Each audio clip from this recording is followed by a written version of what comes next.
everyone, I am Liam and I will be discussing matter. What is matter? Matter is anything that occupies space and has weight.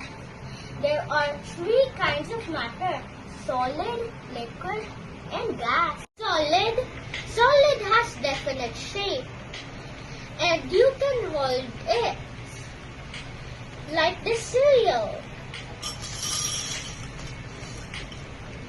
It has its own shape.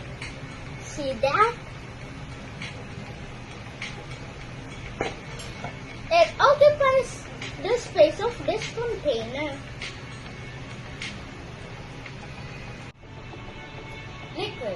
Liquid doesn't have its own shape. It follows the shape of its container, like this for milk.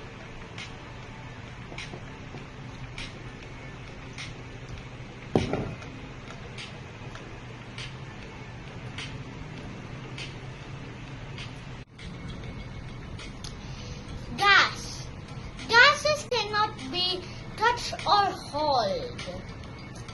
It follows the shape of these plastic gloves. I can see the air inside. And that's it. I hope you learned something about matter. Thank you for watching. Bye.